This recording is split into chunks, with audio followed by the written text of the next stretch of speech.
Okay. Hi again, everyone. Welcome to this evening's presentation on Barnard's committee process. I'm excited to have you all here with me, and we have a lot to cover today, so I'm just going to jump right in. Oh, I should say I'm Dr. Amanda Dye. Hello, I think I know most of you, and I think that's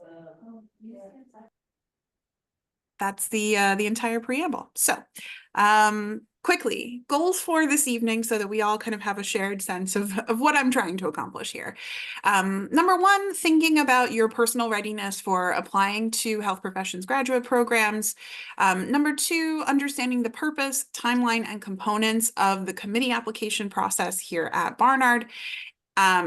Thirdly, exploring a little bit about the professional school application process and timeline. I'm going to flag for you all some of the things that I think are important to keep in mind as you're sort of thinking about the coming summer application cycle. And finally, I want to talk a little bit about resources that might help you along the way. I'm going to flag these throughout the presentation, but I'll also do a quick summary of some of the most important ones right before we wrap up. So to jump right into application readiness, it's a big question. When is it time to apply to professional programs? These are long application processes. They're very competitive. And I always want applicants to consider when they're best prepared in order to determine the most reasonable application timing.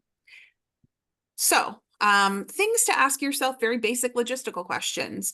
Will you complete your undergraduate program in time to enter a health professions school in fall 2026? Because that's what we're applying for, folks who are applying in 2025.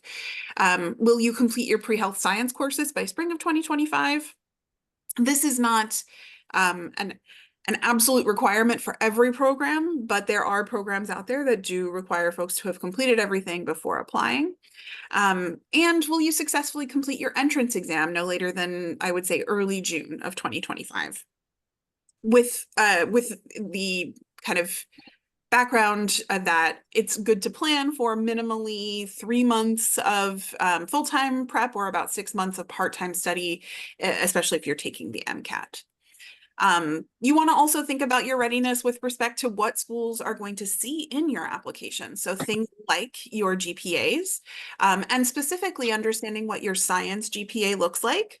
This can be a little bit different from depending on which application service you're using, which kind of program you're applying to. But every application service provides a course classification guideline, and they will tell you how to figure out which courses count. So for most medical applicants, that's all biology, chemistry, physics, and math courses. And those are courses that are in your pre-health curriculum, but they're also electives that you may have taken in those disciplines. For MD applications, courses are classified according to their content, not just the department. So for the most common example of my career, statistics offered in a psychology department is still a math course because the content is math, even though the department is psychology. Online GPA calculators are out there. They're really helpful in understanding GPA calculation, which numerically is very similar to the way that Barnard calculates GPAs, with one exception. At Barnard, we have an A+ grade, which is equivalent to a 4.3, but for professional programs, the scale maxes out at 4.0. So any A+ get converted to A's, essentially, in these application services. And if you are still enrolled in classes, you can project your grades for the spring term based on how many credits of sciences you expect to be taking to get a sense of what your total GPA is probably going to look like at the end of the year.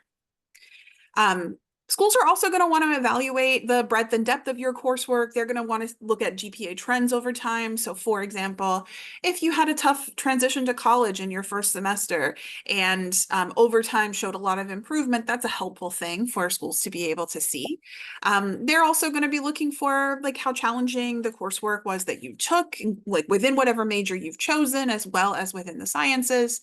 And I've added here some just like very, very basic national average information for students who entered medical and dental programs in the fall of 2023, which is the last year for which we have complete data.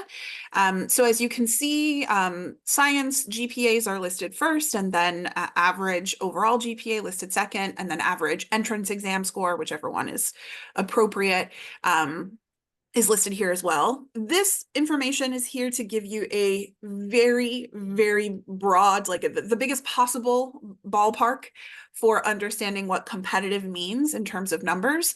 And it is crucial to understand that individual school medians and ranges can vary massively. So these are national average numbers. These represent, in the case of MD education, more than 22,000 people who started MD education in 2023. So there's a lot. There are a lot of people represented here. And I mentioned that, I mentioned all of these things so that you, number one, have a sense of kind of the universe that you're operating within as an applicant, but also so that you understand that numbers can be limiting, but they're not deterministic, right? Every school is going to accept a range of applicants. For some schools, that range is narrower and sort of higher on the scale than for other schools. There are going to be many, many applicants who have numbers within the range for a given school who aren't interviewed, who aren't accepted. And so in that way, metrics are never going to be deterministic. So we want to think about preparation, not just from the perspective of academics, but from other perspectives as well. Now, as you're thinking about and learning about each of your programs of potential interest and wanting to learn more about what those academic metrics look like for the individual schools that you're interested in, there are several databases that are really, really helpful. The MSAR is the best centralized resource for data on MD and MD PhD programs and other MD combined degree programs. DO applicants, so folks who are looking at osteopathic schools, can use the Choose DO Explorer. This is a free database. You just have to register for it. And for dental school applicants, there is an official guide to dental schools, which has both a web and a print version. It is, like MSAR, a subscription service. Neither of them are particularly pricey. So outside of academic preparation, the things that I want you to think about are, what are schools looking for in their applicants? And what's on this slide is something that you will have heard me talk about if you've ever come to one of my overview sessions or spent enough time around me and asking questions about what makes a good applicant to a professional program. These things. So these are the core competencies for entering medical students. This set of competencies was originally developed and then revised actually last year with the goals, the needs of professional programs in mind. These are the kinds of things that schools want to be able to see in your portfolio in order to understand that you are well prepared for the training path that you're trying to enter.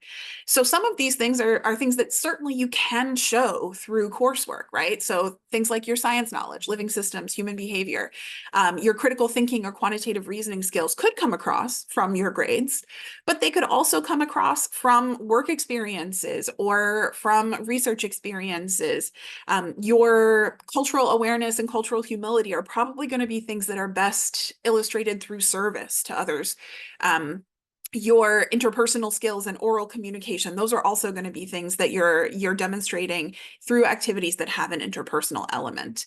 And so making sure that you are thinking about what schools look for overall, and then considering how your application demonstrates those things is really crucial. So again, aside from your coursework, your grades, how do you show schools that you have these qualities that they're looking for? It comes through in your experience. You're going to want to be able to communicate to schools that you have clinical experiences, research experiences, leadership, service, other kinds of experiences that will help you to demonstrate that you have the stuff that these programs are looking for. And a big part of a school's review of your application is going to be reading your list of experiences, your list of activities, including the descriptions that you are going to be asked to provide of each of those experiences. So one of the things that we're going to do in the committee process is an exercise just like that. And I'll talk a little bit more about that later.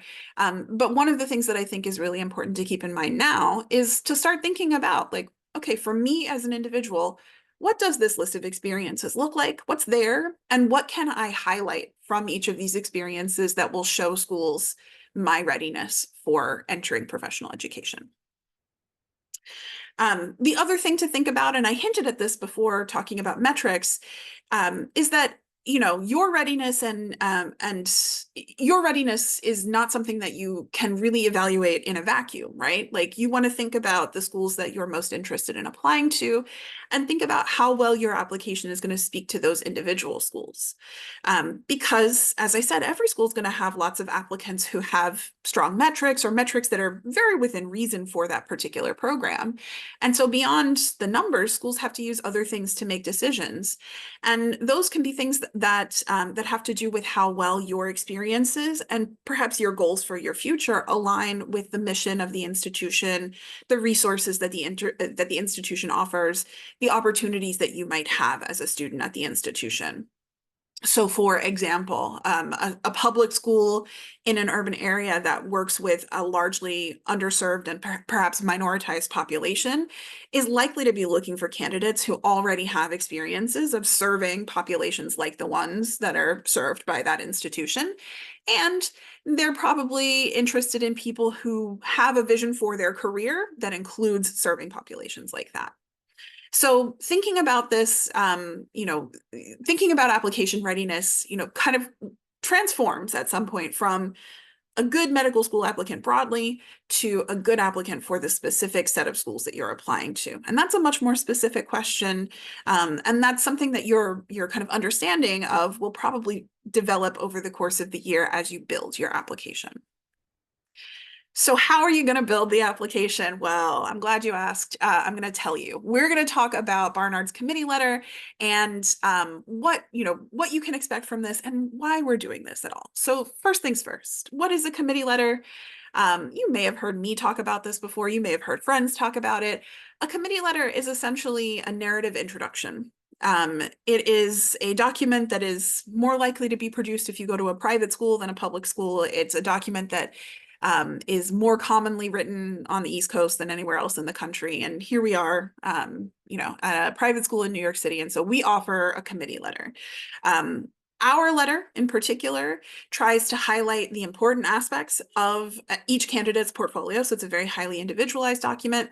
And the things that we talk about in committee letters are academic background, research, medically or clinically related experiences, community service, and then any other really important activities that are not captured in those previous categories.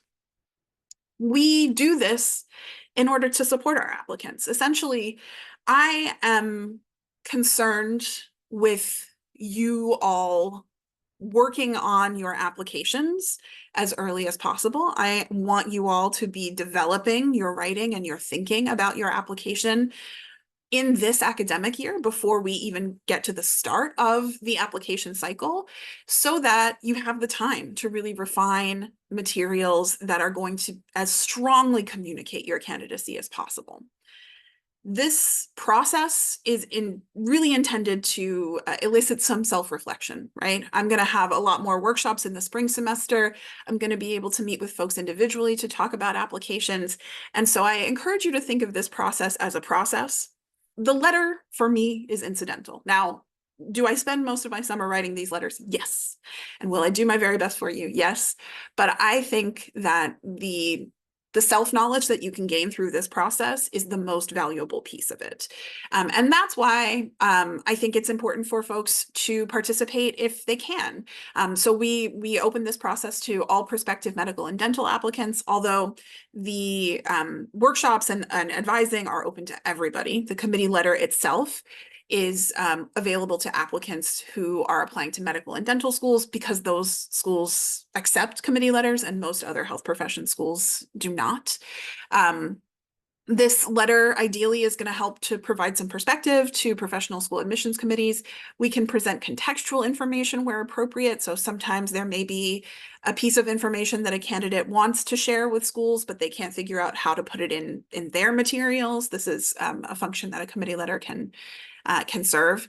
And again, I really encourage folks to go through the process if they're planning to apply to medical or dental schools, even though it is not required. Nothing will stop you from applying to professional programs without a committee letter. But I encourage folks to do it because I think the process itself is helpful.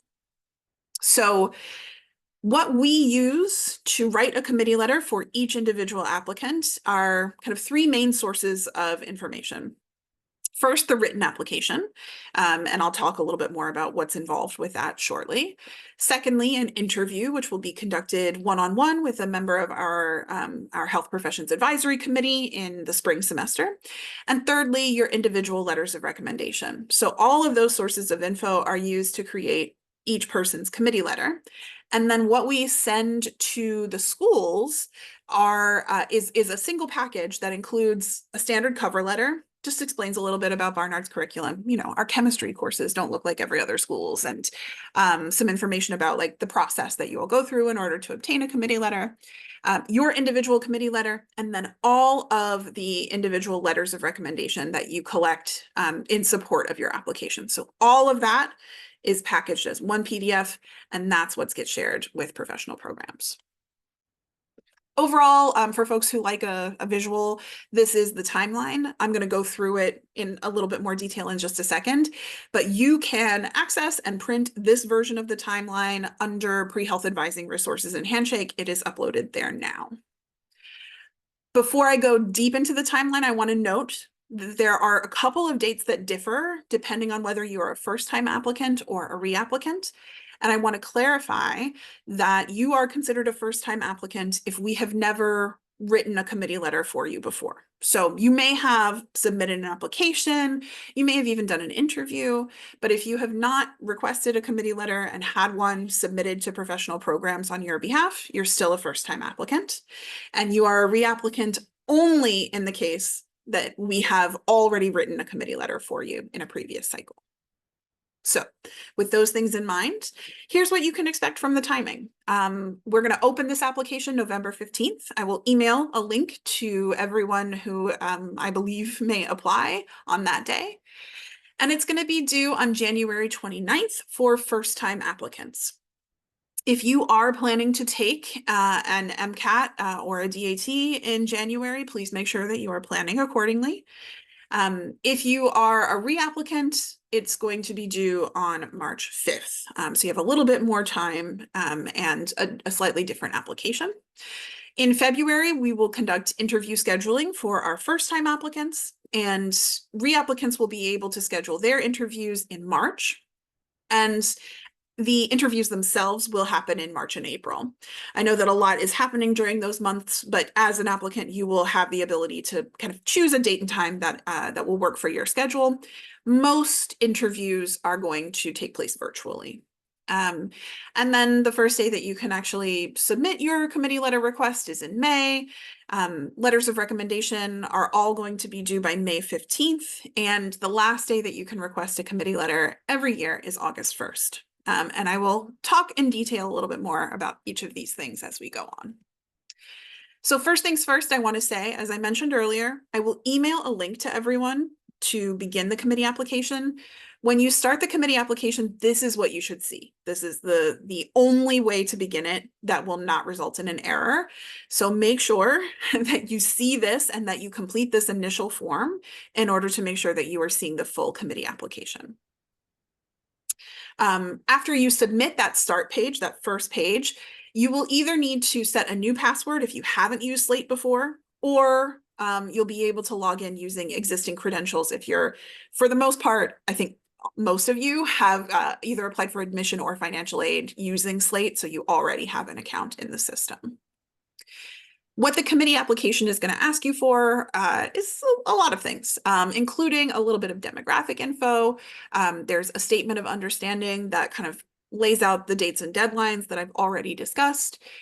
There's a FERPA waiver, which has to do with your choosing to waive or not waive access to documents. This is a federal educational privacy law.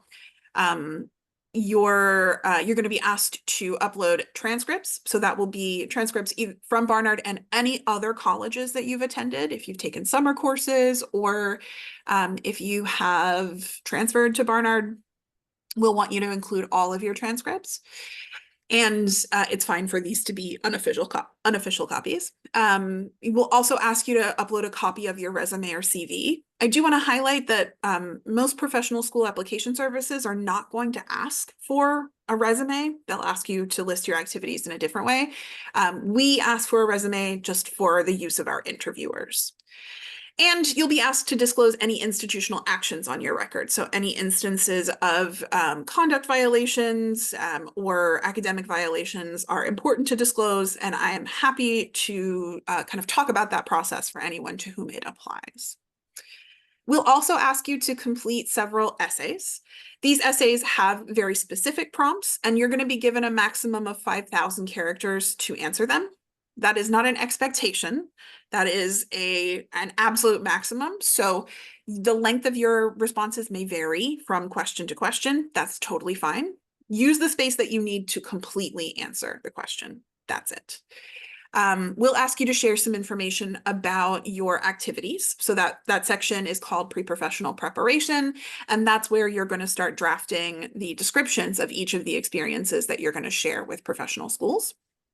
We'll ask you to provide either a draft or an outline of your personal statement so that we can see that everyone's at least started to think about what they might want to write about. And you'll be asked to provide your list of evaluators, although I will note that you will continue to have access to edit that part of your application after the submission deadline. So if you have not confirmed all of your letter writers by January 29th, that's not a problem. You can continue to add them after that deadline. The committee interview, just quickly so you know what to expect, is what we call a traditional style interview. So it's a back and forth, a conversation mostly about you and your accomplishments. It's intended to help us learn a little bit more about you as you present in a verbal context rather than in writing. And because we know that, some people are more comfortable talking than they are writing, and we want to understand folks' communication skills as holistically as possible. As I mentioned before, interviews are conducted in March and April, and you'll be contacted by email to sign up for an interview after you submit your committee application. And then the other thing to know about interviews, as I think I mentioned, is that you'll be meeting with a faculty member. This could be a person from a science department, but it could also be a person from a non-science department. The composition of the committee changes a little bit from year to year. And we recognize that there may be some folks on the committee that you are fairly close to, like it's possible your advisor could be on the committee. So we'll ask you to schedule your interview with someone that you don't work closely with. So having taken one class with a person, not a problem, but your thesis advisor, probably you should pick a different interviewer.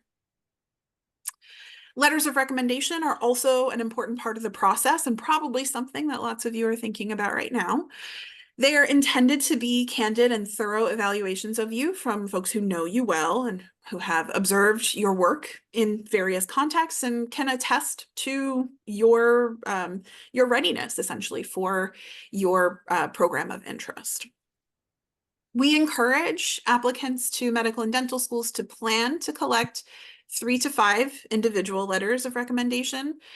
Typically, at least 2 of these are going to be academic letters. So at least one from a pre-health science professor and at least one from a professor in your major.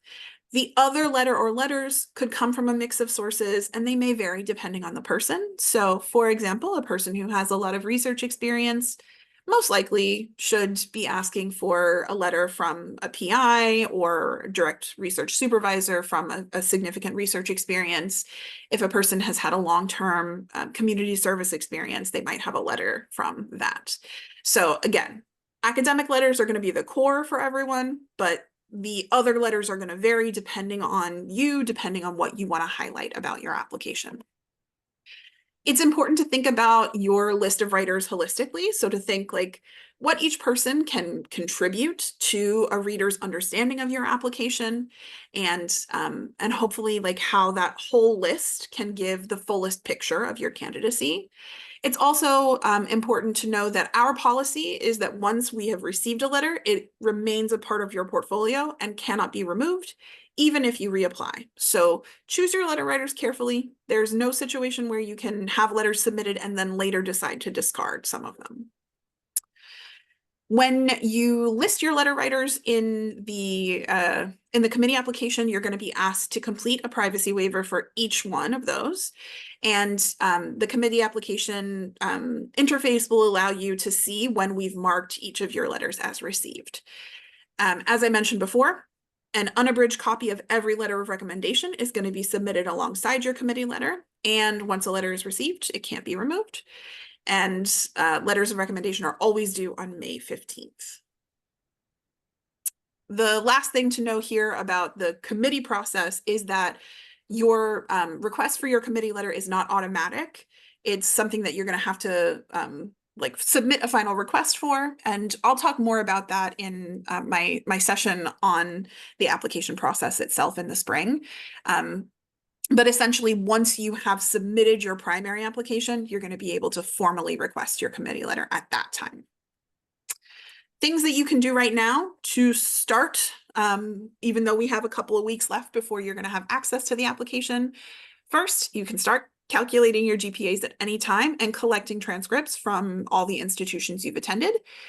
You can start drafting your activity descriptions, knowing that you'll have a maximum of 700 characters in the application. If you haven't tuned up your resume in a little while, you can meet with a peer career advisor at Beyond Barnard to review it. You should start thinking about your prospective list of evaluators. You can start having conversations with those folks really at any time, but you don't have to have those conversations just yet. And especially if you have already graduated, you should make sure that your contact information in Handshake, your primary email address, is the address that you would like to use to receive updates about this process. Okay, so that's committee process, and I'll come back to questions about it when we finish up this section, but I also want to make sure to flag some important things about professional school applications that I think sometimes sneak up on folks. So first thing to know, these are expensive applications. So if you are a person who thinks that you may benefit from financial assistance, check out the various financial assistance programs that are available to you. For applicants to MD programs, the fee assistance program is a really great and relatively expansive program. There is no cap each year on how many people can receive these benefits, and eligibility is determined by family size and overall income. You can use this link to check out eligibility criteria, and if it looks to you like you should be eligible, I would encourage you to apply. You can apply at any time because your benefits expire at the end of the calendar year after approval. So if I got approved today, my benefits are going to expire December 31st, 2025, which covers the time period when I would be applying to medical school if I'm planning to apply in summer 2025. The benefits for fee assistance through AAMC include MCAT prep materials and reduced registration fees. So if you have not yet taken the MCAT and you want to apply for fee assistance, do fee assistance first before you register, because the benefits are not retroactive. So if you register for the MCAT and then later are approved for fee assistance, they won't give you back the portion of the fee that you would have saved if you had registered with fee assistance. Other benefits include a free application to up to 20 schools, and the vast majority of schools will waive secondary fees for folks approved for fee assistance. For dental applications and DO applications, the funds are much more limited. So it's important to know that as well. And the timeline is different. So if you're applying to dental schools, you'll want to apply for the fee waiver for ADSAS application in May of the application year. That's when it opens, and they approve applications on a rolling basis until they're out of money.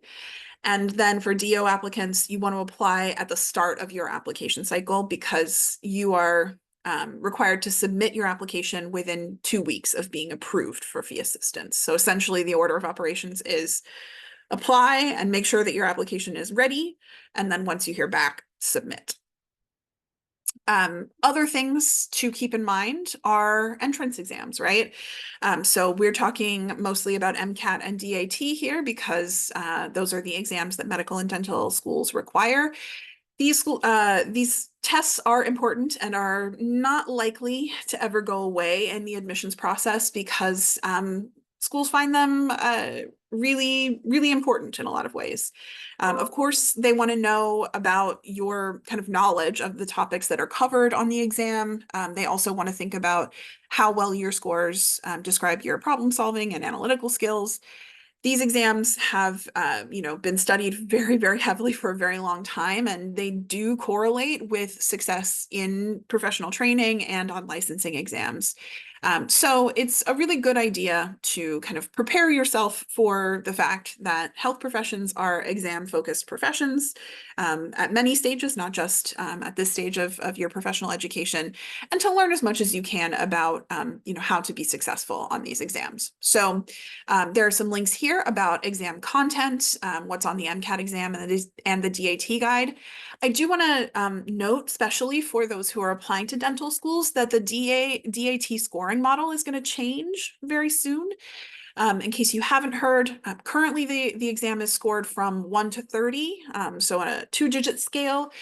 And they are going to be changing it to a 3-digit scale, scores from 200 to 600, starting on tests that are administered on or after March 1st, 2025. So if you're taking the test in January or February, it's going to be under the old scoring model. If you take it in March or anywhere after, it's going to be the new one. Schools will accept both of these. This is not a problem. If you've already taken it and you have the 2-digit score, do not worry that it's no longer valid. That's absolutely fine. But the most important thing that I want to highlight for folks here is that in the old regime, the 2-digit score, you were able to get an unofficial score right after you finished the exam before you left the test center. And that's no longer going to be the case as of March 1st. So plan for 3 to 4 weeks for your score to be processed before you receive it if you are taking the DAT in March or after. You should research prep tools. There are lots of practice questions, practice exams available in various places. It's important to create a study plan that includes all of your obligations, especially if you are in class or if you're working, and to practice consistently and effectively, learning the structure of the exam, kind of learning how each of these tests works. So an important part of preparation is building in time for full-length practice exams and looking for trends in your practice exam scores. If you have used academic accommodations in the past, please do review the instructions for applying for accommodations for these tests as soon as you possibly can. There is no guarantee that students who have received academic accommodations in college will be approved for any accommodations or the same accommodations that they have received in college. So there's no real predictive power of your previous accommodation history. If you are planning to apply, please apply as early as you can and with as exhaustive a portfolio of documentation as you can. That means going back as far as you possibly can to when you started receiving accommodations academically. Note the requirements for documentation that have, various kinds of like timeline limits and things of that nature. And that initial review of accommodation requests can take a long time. So on the MCAT side, they quote up to 60 days to respond to an initial application. And the DAT doesn't actually give a timetable. So giving yourself a lot of space before you plan to actually schedule your exam is important because you must be approved for an accommodation before you can schedule your exam with that accommodation. So if you have a non-accommodation exam already scheduled, you may have to cancel it and sort of like eat some fees in order to reschedule. And that's because not all accommodations are available on every exam date or at every test center. So it's a complicated process. And I also do want to note that if you've used academic accommodations before, you should have no fear about at least applying, because if you are approved for accommodations, that will not be noted on your exam results. No one will know except for you and, the testing site, essentially. Timing of exams is definitely something that's really important to consider. You want to take your exam before submitting your application in most cases, although you do not actually have to have a score in order to submit your application. I think most people want to know the score before they decide whether they're going to submit. So Um, Early June is really the absolute latest that I would go. If you are planning to submit, you can always do the math working backwards, right? Knowing that it takes about a month for scores to process. If you want to submit your application in early June, then a test by early May makes the most sense. Think about everything that you've got going on when you're scheduling, obviously other exams, other commitments, and your desired timing. And remember that your score is going to take a few weeks to actually process. A lot of schools also use other kinds of assessments. So outside of the MCAT and the DAT, you'll hear the phrase situational judgment test used. And some schools use these as part of their application review. What a situational judgment test is trying to ask essentially is sort of how might you respond to a given scenario, or how well do you understand how a person in the profession you are hoping to enter should respond to a particular scenario. So usually these kinds of assessments are used to screen for interviews, which means that you want your assessment to be your assessment score to be available to the schools you've applied to around the time that you've submitted your secondaries. So you can schedule your these exams while your primary application is actually being processed. Schools may use scores in different ways in their application processes. Some may only use them for deciding whether to offer an interview. Some may use them later in the process as well. There's not a whole lot of transparency around it. But two really commonly used assessments that everyone should be aware of are CASPER, which is used by some medical and some dental schools, and the AAMC preview test, which is only used by medical programs at this stage. CASPER is offered from May to November, and the registration will not open until late spring typically. Preview is offered March through September, and registration will open in late January. CASPER, I can't remember if I have this on the next slide, so I'll say really quickly, CASPER will provide you with scenarios and ask you to write about how you would respond. AMC preview gives you a scenario and then a list of potential responses and asks you to rank their effectiveness. So they're different exams. Some people end up taking both. Some people will only take one. This really depends on the requirements of the schools that you're applying to. And again, if you may need accommodations of any kind, apply early. When it comes to primary applications, anticipate finalizing your materials, your personal statement, your experience descriptions, your transcripts, all of that sort of stuff. Although you should wait to request your transcripts until any spring 2025 grades are posted. You should be putting everything together, all the final touches sort of by around May. And then I always encourage folks to submit early. You will see application deadlines in the fall, and those deadlines are useless as far as actually helping you to determine when you want to apply. I encourage folks to apply within the month of June whenever possible. You should also keep in mind that if you're applying to medical school, you are likely to need to submit secondary applications for most, if not all, of the schools you apply to. These are school-specific, supplemental. They're typically sent to most, if not all, applicants, and they will ask you to respond to a series of short essay questions. They will also require additional fees. And these are they're a big part of the application for a lot of MD programs. Not all dental schools use them. So for those who are applying to dental schools, chances are you may not have to do this. Okay, so really quickly before I open it up for questions, just to review, resources at your disposal.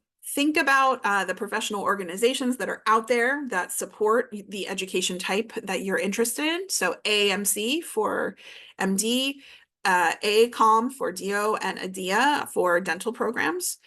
Learn about the centralized application services. They all have very extensive guides for users on the web, and I would really encourage you to just kind of familiarize yourself with what's out there and what you're going to be able and expected to do through each of these centralized applications.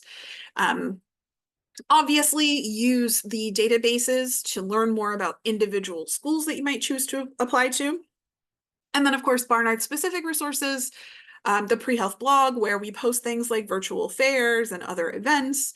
We also have a set of pre-health advising resources in Handshake that includes includes printable versions of all of the important dates, a text-based explainer of the committee process, all sorts of stuff is there for you. And then things to keep in mind are that I will offer another session kind of like this one, but focused much more on the actual medical and dental school application process in the late spring. Over the course of the spring semester, I'll offer workshops on writing and revising personal statements, writing experiences. We'll have a workshop on how to choose your list of schools. You'll be able to work with the folks in the writing fellows to continue evaluating and kind of reviewing the effectiveness of your writing. And of course, you can access resume review with our PCAs at Beyond Barnard essentially anytime that they're available Monday through Friday. There are always appointments, and it's typically possible to get in within a day or two. Okay, I think that's it. So I'm going to stop sharing my screen and I am going to come back to questions. So you can feel free to raise a hand. You can put questions in the chat, whatever works best.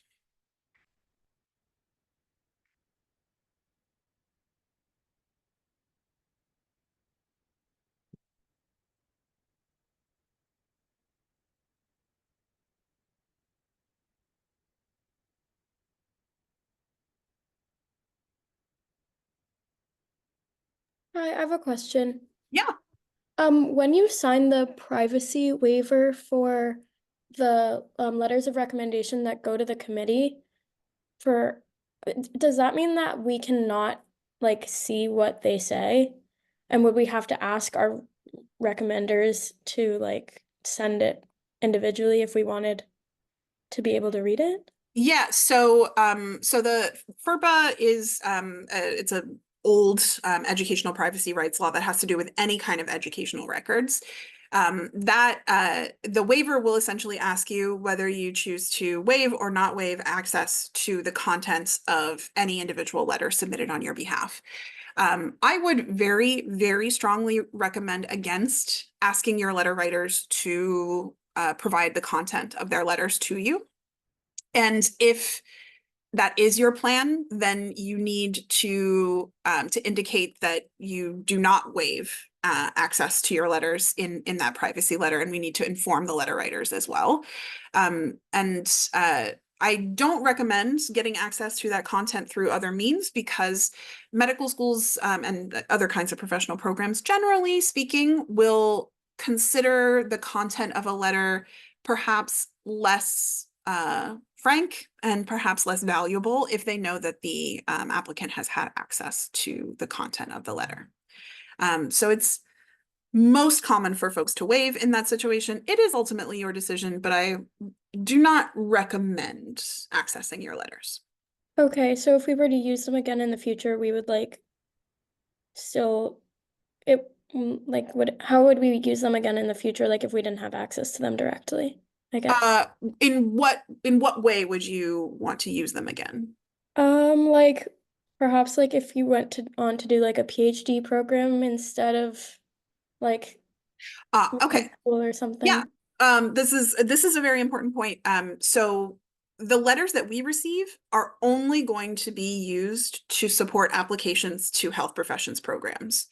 If you decide later that you want to apply for a different kind of degree program and you want a letter from Professor Jones to be part of that application, you would need to contact Professor Jones directly and ask them to submit a letter to that other kind of program. But the letters that come to Beyond Barnard for the committee process are used only for supporting health professions applications. Okay, thank you. Yeah. There are a couple of questions in the chat as well, also about letters of recommendation. So when is a good time to start asking for letters of recommendation? Anytime.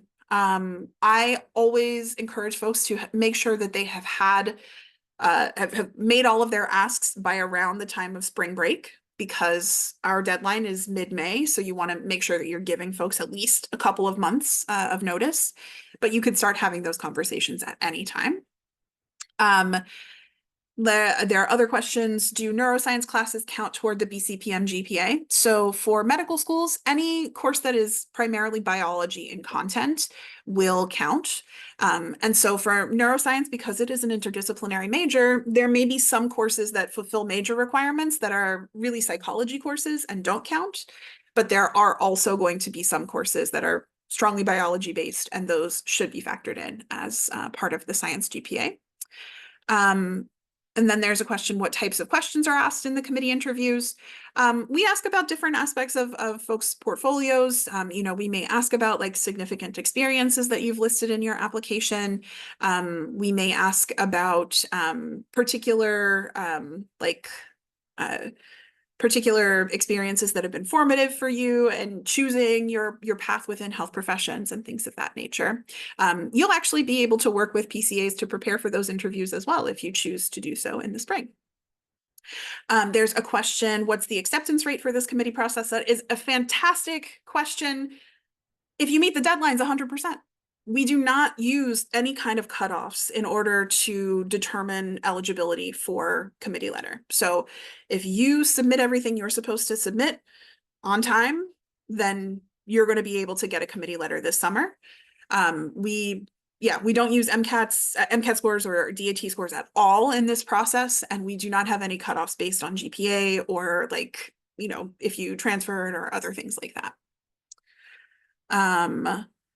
Next question I see, how long is the committee interview? Typically 30 to 45 minutes. Let's see. If letters of recommendation are included in the committee packet sent to schools, do we still need to have our letter writers submit anything directly to AMCAS? No. That is one of the major advantages of this process. That letter writers can send their letters to us, and then they do not have to fuss around with the very old and annoying AMCAS letter writer interface. I do that all on their behalf. And then I got another question in the chat for people who have not been in school for a year or two. How would you advise communicating with professors in your science classes for LORs? I think that really it's pretty similar to any kind of a letter of recommendation conversation. You can reach out by email. You can let the person know that you are planning for a professional school application in the coming summer, and that you would like to talk to them about the possibility of a letter of recommendation if they're open to a meeting. This gives them an out right away. They can say, nope, sorry, and then you can move on to the next person. And if the person is open to having a conversation, then you can schedule a little bit of time with them. And I think that it's really nice and helpful to tell people why you're asking them. So, it's not so nice for someone to get a letter request because they taught you biology and biology is a pre-health course, but it's really nice for someone to get a letter request because they taught you biology and you had a really important experience in that course, and maybe it was challenging at first, and then you grew over the course of the semester, and you think that person can really speak to like your resilience and your ability to kind of learn over the course of time. So being specific and having helping folks understand the relationship between you and them as you see it is really, really helpful for kind of, I guess, for both of you to sort of co-understand what's going on. And if the person, that you're asking for a letter has a very similar experience or a similar understanding of the relationship between the both of you, then it's much easier for them to say, yes, I understand why you're asking me. And yes, I can provide a strong letter of rec for you. Other questions?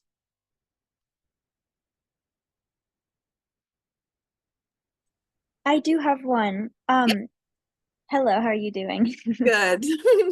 So as someone who is one gap year out, and because we want to have letter writers who are from our academic experience, do you have any tips for reaching back out to professors that you maybe haven't spoken to in a moment? Is this a really regular occurrence for them? I think that's the question that I was just trying to answer. Okay.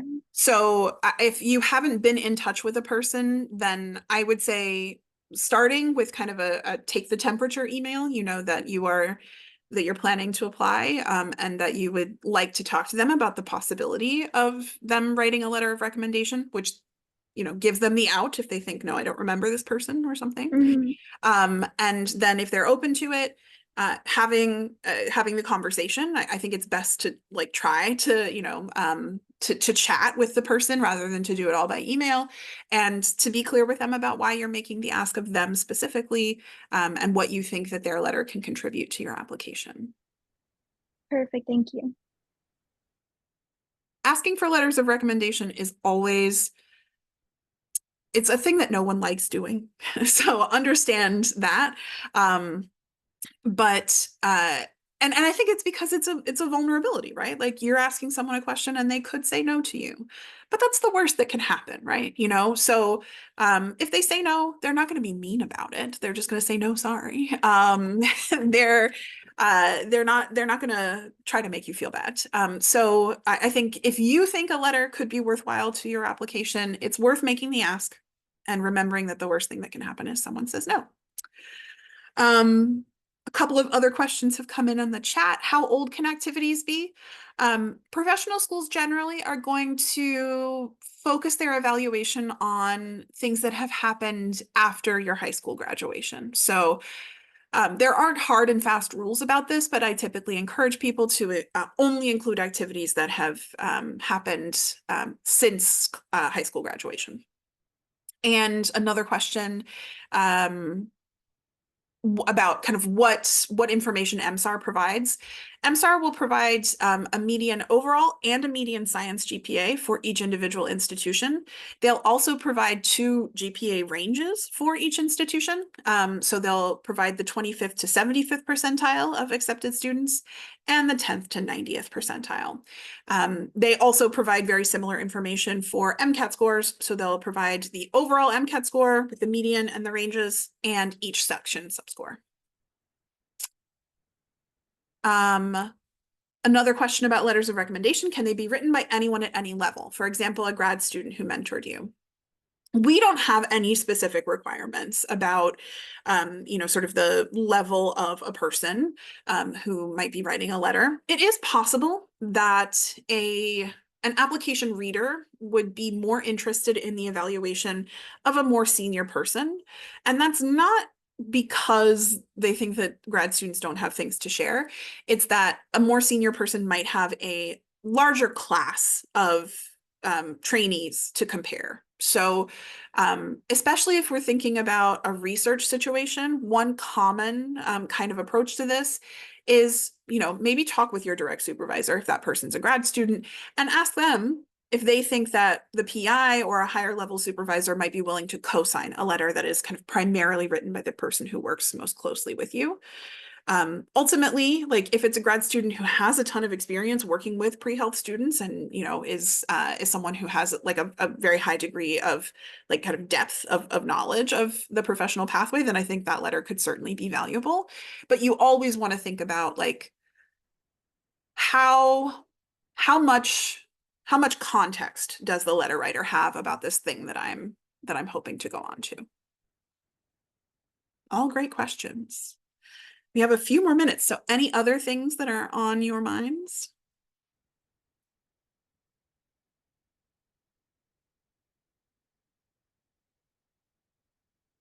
Okay. All right. I'm going to slowly wrap it up and wait for anything else to come in on the chat. But keep in mind that I will be around. I'm going to share the recording of this event as well as the slides that I used by email, probably by Wednesday this week, I'm hoping. And I will continue to provide information by email.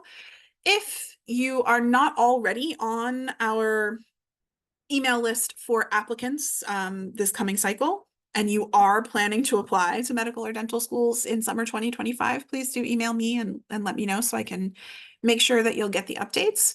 And one thing that I will send when I send the slides is kind of a save the date. On November 20th, we're going to have a panel of medical students. And we have a ton of people who have said yes to being on this panel, so I need a lot of you to come. It's going to be via Zoom at 6 p.m. on Wednesday, November 20th, and I'll send more information as well as the link to register when I email you all the collateral from this event. So with that, thank you all so much for being here this evening. And I will be here with you. Don't worry, I'm around for more questions, and this process is here really to support you. Thank you all so much for coming. Have a good evening. Stay warm, and I'll see you all around. Good Thank night. you.